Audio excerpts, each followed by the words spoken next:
আসসালামু আলাইকুম। ইউনূস সরকার আরো ৫ বছর দরকার।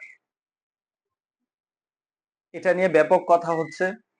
এই স্লোগানটা মূলত এসেছে ঈদের দিন জাতীয় ঈদগাহ ময়দান থেকে। আমাদের প্রধান উপদেষ্টা যখন ঈদের জামাত শেষে সাধারণ মুসল্লিদের সাথে হাত মিলাচ্ছিলেন, তখন সাধারণ মুসল্লিরা এই স্লোগানটা দিচ্ছিলেন, আরো ৫ বছর, আরো ৫ বছর বলে। সেই সময় থেকে বিভিন্ন জন এটা বলছেন এবং এ নিয়ে বিভিন্ন মহলে আলোচনা সমালোচনা ব্যাপকভাবে হচ্ছে।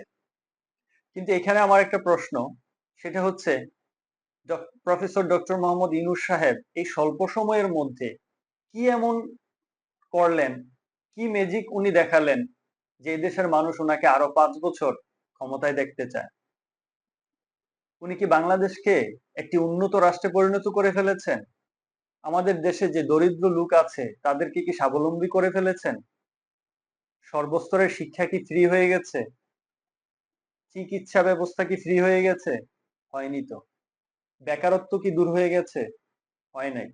তাহলে কেন মানুষ ওনাকে আরো ৫ বছর চায়? এই বিষয়টা থেকে আমাদের, বিশেষ করে যারা বাংলাদেশের রাজনীতিবিদ আছেন, তাদের শিক্ষা নেওয়া উচিত। তাদের বোঝা উচিত যে বাংলাদেশের মানুষ আসলে তাদের চাওয়া কতটুকু, তারা কতটুকু পেলে সন্তুষ্ট হয়। সাম্প্রতিক সময়ে আমাদের প্রধান উপদেষ্টা এবং বর্তমান সরকার যে কাজগুলো করেছে, এগুলোর মধ্যে উল্লেখযোগ্য হচ্ছে পবিত্র রমজানকে কেন্দ্র করে দ্রব্যমূল্যের যেই ঊর্ধ্বগতি, আমরা সব সময় প্রত্যেক রমজান আসলেই সিন্ডিকেটের কবলে আমরা পড়ে যাই এবং দ্রব্যমূল্যের ঊর্ধ্বগতি দেখতে পাই। কিন্তু এবছর যেটা হয়েছে, সংশ্লিষ্ট কর্তৃপক্ষ তাদের ব্যাপক প্রচেষ্টার মাধ্যমে দ্রব্যমূল্য সিন্ডিকেট ভেঙে দ্রব্যমূল্য তারা নিয়ন্ত্রণে রেখেছে। হাতে গোনা দুই একটা আইটেম ছাড়া বাকি সবগুলোই কিন্তু আমাদের নাগালের মধ্যে ছিল। তারপর হচ্ছে লোডশেডিং, গ্যাস না থাকা, এই জিনিসগুলো তো সবসময় আমাদের ছিল, কিন্তু স্বস্তির বিষয় হচ্ছে এবছর এই ভোগান্তিগুলো মানুষের ছিল না। তারপর আমরা দেখলাম ঈদ যাত্রা কতটা স্বস্তিদায়ক এবং কতটা আরামদায়ক হয়েছে। ভ্রাম্যমাণ আদালত এবং সংশ্লিষ্ট সকল কর্মকর্তা কর্মচারী সবার প্রচেষ্টায় এবছরের ঈদ যাত্রা, যারা শহর ছেড়ে দূর দূরান্তে বিভিন্ন গন্তব্যে গিয়েছেন, তারা খুব স্বস্তিতেই কিন্তু ভ্রমণ করেছেন। এগুলো হচ্ছে আমাদের দেশের অভ্যন্তরীণ কারণ।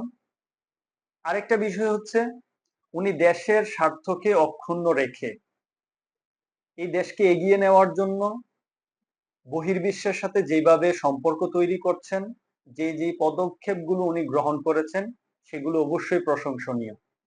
আর এই জিনিসগুলোই সাধারণ জনমনে তার প্রতি একটা ভালোবাসা এবং আস্থা তৈরি করেছে। আর এই কারণেই মানুষ তাকে আরো ৫ বছর চায়। অতএব আমি যে কথাটা বলতে চাচ্ছি, আমাদের দেশের রাজনীতিবিদদের বোঝা উচিত এদেশের মানুষ যারা চাঁদাবাজি করে না, টেন্ডারবাজি করে না, যারা দুর্নীতি করে না, সাধারণত যারা খেটে খায়, কাজ করে খায়, সেই মানুষগুলো যারা এমপি মন্ত্রী হওয়ার স্বপ্ন দেখে না, তারা, তাদের চাওয়াটা একেবারেই সীমিত।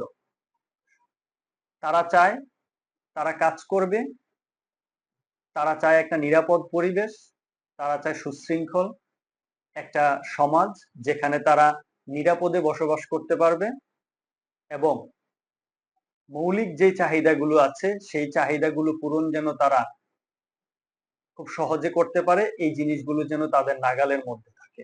যদি এই জিনিসগুলো কেউ পূরণ করতে পারে, আর যদি নিজের দেশের স্বার্থ বিসর্জন না দিয়ে দেশকে উন্নয়নের দিকে নিয়ে যাওয়ার জন্য কাজ করে, তাহলে এটা যেই হোক তার জন্য এদেশের মানুষ আবার তার পক্ষে স্লোগান দিবে।